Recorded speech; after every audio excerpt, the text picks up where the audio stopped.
Buonasera, in apertura di questa edizione del nostro giornale gli aggiornamenti sul coronavirus con il consueto bollettino regionale. Le persone risultate positive sono 901, 27 in più rispetto a ieri. Il consueto bollettino della Regione Calabria. Ad oggi sono stati effettuati 15.192 tamponi. Le persone risultate positive al coronavirus sono 901, 27 in più rispetto a ieri. Quelle negative invece sono 14.291.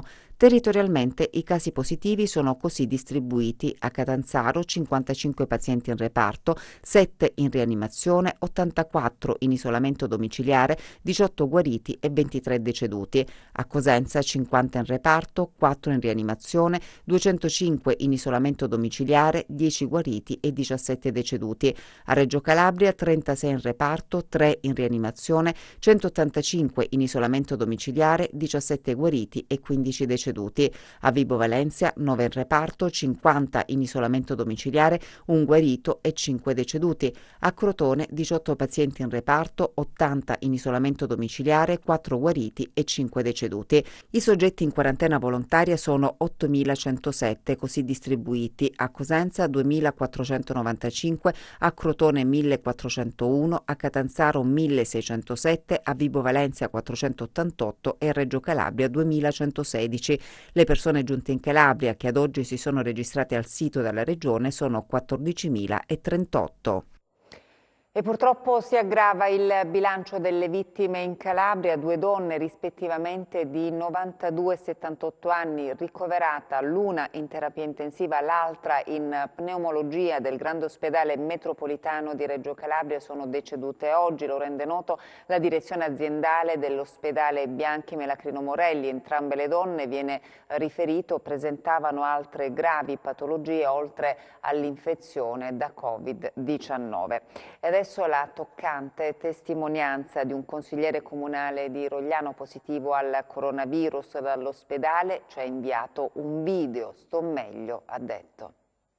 Dall'ospedale di Cosenza, reparto di pneumologia, dove da 19 giorni oggi appunto sono ricoverato per il coronavirus e finalmente da qualche giorno, nonostante attaccato 24 ore al giorno al respiratore di ossigeno, riesco a parlare bene, a trovare la forza di essere con voi, di ringraziare tutti voi, soprattutto il personale tutto di questa magnifica struttura del reparto di pneumologia, dai medici alle infermiere, agli OS, caposale, tutti quanti, persone speciali, straordinarie, che stanno facendo un ottimo lavoro.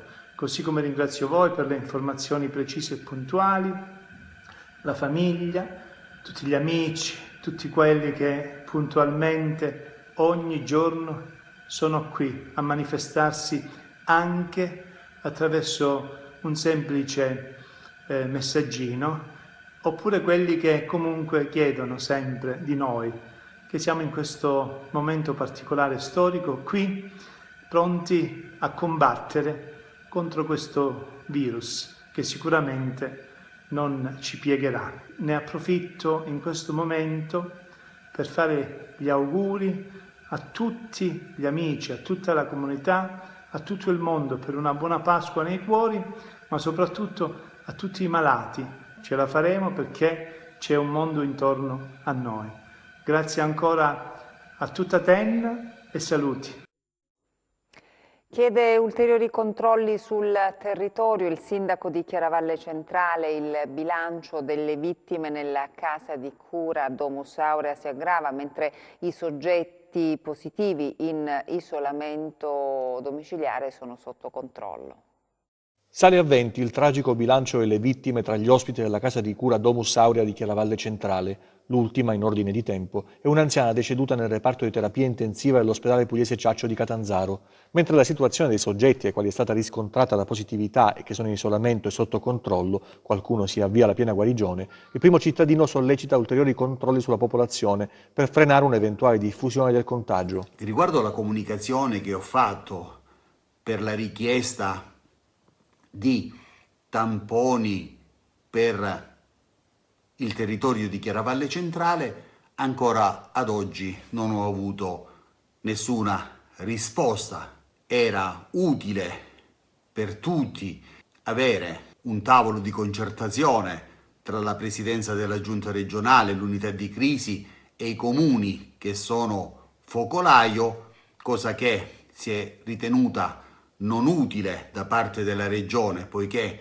non ha attivato nessun tipo di iniziativa in tal senso. Noto anche che proprio ieri, con ordinanza numero 27, la Regione Calabria adotta ulteriori misure per quanto riguarda un comune del Cosentino, la città di San Lucido, dove rafforza e amplia lo screening sanitario.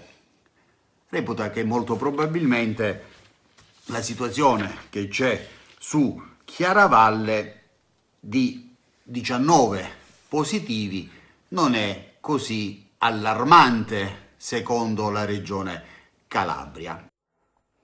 È in serata la conferenza stampa del Premier Giuseppe Conte, che ha annunciato il nuovo DPCM, ha detto: proroghiamo le misure restrittive fino al 3 maggio, una decisione difficile, ha detto, ma necessaria, di cui mi assumo tutte le responsabilità politiche. Però da martedì riaprono librerie, cartolibrerie e negozi per bambini e alcune altre attività produttive quali quelle forestali. Non possiamo vanificare gli sforzi sin qui fatti, dice, si rischierebbe un aumento dei decessi e delle vittime. E adesso il messaggio del prefetto di Cosenza, l'invito a rimanere a casa durante questo weekend di Pasqua e a rispettare le regole per contenere la diffusione del coronavirus. Sarà quest'anno una Pasqua diversa, niente gite fuori porta, niente pranzi con parenti e amici, niente messa. Bisogna continuare la lotta al coronavirus rimanendo a casa. Il messaggio del prefetto di Cosenza. Un augurio speciale ai malati, alle persone disabili e fragili che stanno combattendo la loro battaglia contro questo nemico subdolo. Un augurio speciale al personale medico, al personale sanitario che sta combattendo insieme a loro. Un augurio speciale e un ringraziamento alle forze dell'ordine che stanno aiutando i cittadini ad evitare il contagio. Un augurio speciale ai sindaci, ai volontari, a tutti coloro che collaborano per evitare che il contagio si diffonda. Per questo io auguro a tutti i cittadini italiani e soprattutto ai calabresi una Pasqua diversa, una Pasqua speciale. Dobbiamo restare a casa. Purtroppo la scienza e i numeri del contagio non ci consentono di mollare la presa. Soltanto il distanziamento sociale può aiutare ad evitare i contagi e se potete non spostatevi, non fate le riunioni familiari. Può essere una Pasqua in cui saremo tutti lontani ma siamo vicini e soprattutto le forze dell'ordine controlleranno gli spostamenti. Se veramente vogliamo che sia una Pasqua di resurrezione, di pace, di amore, ce ne restiamo a casa. E mi raccomando, restiamo a casa e viviamo questa Pasqua come l'unica, mi auguro, nella storia del mondo. Grazie. La CGIL si è occupata nei giorni scorsi della vicenda relativa ai dispositivi di sicurezza in dotazione agli operatori del 118 della provincia di Cosenza. C'è fiducia da parte del sindacato che la questione all'attenzione della Procura della Repubblica giunga a soluzione. Una vicenda che merita attenzione, ma che sembra andare verso una soluzione, quella relativa alla fornitura di dispositivi di sicurezza alle postazioni del 118 della provincia di Cosenza. Questione sollevata dalla CGIL Funzione Pubblica, che nei giorni scorsi aveva scritto al commissario straordinario dell'ASP di Cosenza e presentato un esposto alle procure della provincia, dopo aver verificato la situazione nelle varie sedi. I dispositivi di sicurezza in uso alle equip del 118, tra l'altro, sono finiti sotto la lente di ingrandimento dei carabinieri del NAS, che per conto della procura di Cosenza hanno effettuato le necessarie verifiche. Abbiamo ovviamente cercato di capire con monitoraggi quali fossero le effettive dotazioni di protezione individuale per i lavoratori del 118 e abbiamo scoperto che in realtà molte postazioni non venivano fornite adeguatamente. Abbiamo prodotto anche degli esposti alle procure della Repubblica sia di Paola che di Castrovillari per ovviamente chiedere di svolgere indagini, perché sono successi fatti gravi, uno il 13 di marzo, un altro il 18 di marzo presso le postazioni di Praia Scalea, e presso la postazione del 118 di Rossano, in cui i lavoratori venivano chiamati a interventi senza che avessero le dotazioni di protezione individuale che fossero idonee appunto al prelievo di pazienti che manifestavano evidenti sintomi da contagio Covid. Non ci preoccupano le conseguenze e quindi le denunce che l'ASP ha fatto nei confronti di 12 lavoratori del 118. Saranno in ASP a verificare se le condizioni dei DP consegnati siano idonee. Noi sappiamo invece che siamo riusciti ad avere un incontro urgente con l'azienda. L'abbiamo messa nelle condizioni di spiegarci bene come sarà fatta la dotazione delle DPI per tutte le postazioni e quindi l'intero territorio della provincia di Cosenza sarà dotato di postazioni per la distribuzione delle DPI e che verranno a loro volta affidate alle farmacie del territorio. E soprattutto abbiamo ottenuto la tranquillizzazione, che è ovviamente soggetta a verifica, che le DPI che saranno consegnate siano quelle idonee, così come sono previste dall'Istituto Superiore della Sanità, ma anche dal, devo dire, buon lavoro fatto da questa azienda rispetto al protocollo di salvaguardia e della sicurezza dei lavoratori, che però noi abbiamo ribadito, quel protocollo deve essere realtà. E sempre a causa di questa emergenza sanitaria è dichiarato lo stato di crisi per agriturismi con aziende agricole, florovivaisti e settore caseario. Salvaguardare le produzioni agroalimentari messe a dura prova dall'emergenza coronavirus è l'obiettivo della Regione, che ha dichiarato lo stato di crisi per alcune imprese specifiche che operano nel settore agricolo. Lo stato di calamità e di emergenza per 3 importanti settori del comparto agroalimentare, quello lattiero-caseario, quello florovivaistico e quello degli agriturismi. In particolare per il lattiero-caseario l'emergenza coronavirus ha comportato, con la chiusura di bar, ristoranti e alberghi, il mancato conferimento di 400-500 quintali di latte al giorno. Per quanto riguarda il florovivaistico c'è stata la perdita degli investimenti e della produzione dell'intera primavera, e naturalmente per il settore agrituristico la perdita di introiti per la chiusura forzata. Ci siamo surrogati e abbiamo deciso di dare supporto a questi comparti, che credo che siano comparti importanti e trainanti della nostra economia. Una risposta, una piccola risposta che consentirà a queste aziende di partecipare al bando che il settore attività produttive, guidato dal collega Orsomarso, emanerà nei prossimi giorni, e che comporterà, ci auguriamo, sia un ristoro dei danni subiti, sia un'immissione di liquidità attraverso prestiti a tasso zero rimborsabili in più anni. Il sindaco di Cosenza oggi ha consegnato delle mascherine ai sanitari del reparto di pneumologia e malattie infettive. Ecco le mascherine consegnate oggi dal sindaco di Cosenza Mario Chiuto al reparto di malattie infettive e pneumologia dell'ospedale dell'Annunziata di Cosenza, un segno di vicinanza al personale medico e paramedico impegnato quotidianamente nella lotta al coronavirus. Abbiamo portato delle mascherine che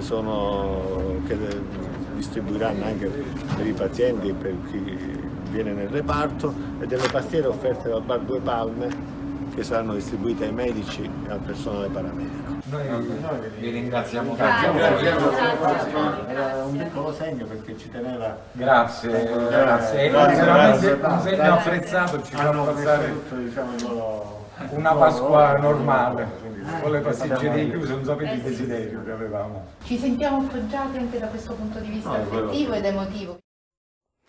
L'emergenza coronavirus ha acuito i bisogni delle famiglie in Calabria, aumenta la povertà e il lavoro del banco alimentare, molte le donazioni pubbliche e private. Più 14% di indigenti in Calabria dall'inizio dell'emergenza coronavirus, richieste di generi alimentari aumentate del 30%. La stima è della Coldiretti, ma il bisogno cresce. Nella sede regionale del Banco Alimentare a Montalto Fugo si preparano i pacchi con i generi di prima necessità che arriveranno in quelle case rese povere dal virus invisibile. È diventata veramente pesante la situazione di tante famiglie, di tante persone che, non avendo più il lavoro e non avendo la possibilità di acquistare il cibo necessario per tutti i giorni, si trovano veramente in situazioni di difficoltà e di disagio. Noi stiamo cercando di aiutare un po' tutti attraverso i nostri enti, attraverso anche interventi straordinari fatti sempre con le istituzioni pubbliche. Dobbiamo dire che questa emergenza veramente coinvolge tutti. Tante storie che i volontari del banco conoscono, gente dignitosa che viveva del proprio lavoro, qualcuno a giornata e che si ritrova ad avere fame, a chiedere aiuto. Il Banco Alimentare ha lanciato numerosi appelli incassando il sostegno della Regione e di imprenditori privati. Questi appelli sono stati raccolti da tantissime persone che hanno donato, chi parte del proprio ricavato, chi parte anche di quello che produce come azienda. Abbiamo avuto esempi di donazioni di farina, di latte, di patate, sarebbe insomma troppo lungo raccontare. Un grande grazie a queste persone di buon cuore con cui dobbiamo continuare anche in prospettiva, perché non finirà qua. Lo avete sentito, non finirà presto e ognuno può fare la sua parte. Il banco ha attivato un conto corrente per non lasciare solo chi è nel bisogno. Stipendi in ritardo per i dipendenti dell'Amaco. I sindacati chiedono all'azienda di risolvere il problema che nell'ultimo periodo si è riproposto ciclicamente. Cresce la preoccupazione dei dipendenti dell'Amaco che, supportati dalle sigle sindacali, chiedono rassicurazioni sul proprio futuro e maggiore puntualità nella corresponsione degli stipendi. I sindacalisti lamentano che, nonostante il momento di difficoltà che espone i dipendenti a rischi maggiori rispetto al passato, l'azienda abbia comunicato il ritardo nel pagamento della mensilità di marzo, una circostanza che, dicono, si è riproposta spesso negli ultimi anni, oltre al mancato rispetto degli accordi di produttività. Stride con la situazione, sostengono i sindacalisti, la chiusura in positivo del bilancio per il secondo anno consecutivo. L'azienda avrebbe addotto come motivo del ritardo il mancato versamento dei contributi previsti da parte della Regione, una motivazione ribadita dall'assessore comunale Michelangelo Spataro, che imputa il ritardo alla precedente giunta regionale. Quella attuale, dice, ha fatto sì che gli uffici provvedessero martedì 7 aprile ad emettere il mandato che consentirà l'erogazione degli stipendi ai lavoratori non appena sarà concluso l'iter bancario. Rinvenuta un'arma da guerra in un terreno, un 60enne è stato arrestato dai carabinieri a Platì. Adesso si trova agli arresti domiciliari in attesa della convalida dopo che i carabinieri della stazione di Platì, assieme ai loro colleghi dello squadrone eliportato Cacciatori Calabria, lo hanno arrestato perché in un suo terreno, nel territorio del centro preaspromontano, è stata rinvenuta un'arma da guerra, per l'esattezza una pistola mitragliatrice MP40 perfettamente funzionante. Nino Trimboli, 60 anni, non ha saputo giustificare la presenza di quell'arma che era stata abilmente occultata in un tubo artigianale, a sua volta nascosto tra la fitta vegetazione. L'accusa per l'uomo è di detenzione illegale di armi e dopo questo ritrovamento i militari hanno proseguito i rastrellamenti in ampie zone dell'area preaspromontana alla ricerca di materiale esplodente ma anche di coltivazioni di sostanze stupefacenti. Nel prossimo servizio invece le spettacolari immagini girate da un elicottero dei Vigili del Fuoco in cui si vedono 2 balene che nuotano a pelo d'acqua nello stretto di Messina. Ecco lo stretto di Messina ai tempi del coronavirus. Non ci sono traghetti, ma 2 balene che attraversano il tratto di mare. Immagini suggestive riprese da un elicottero dei Vigili del Fuoco. Nel filmato, girato dal reparto volo dei Vigili nel corso di una ricognizione in elicottero, si vede una coppia di balene mentre nuota a pelo d'acqua. Uno spettacolo della natura che l'operatore non si è lasciato sfuggire. Lo stretto, si sa, è interdetto alle imbarcazioni durante il weekend di Pasqua, un blocco imposto per l'emergenza coronavirus, e così i 2 cetacei si sono avvicinati alla costa data l'assenza delle imbarcazioni e del traffico marittimo. Adesso le previsioni del tempo.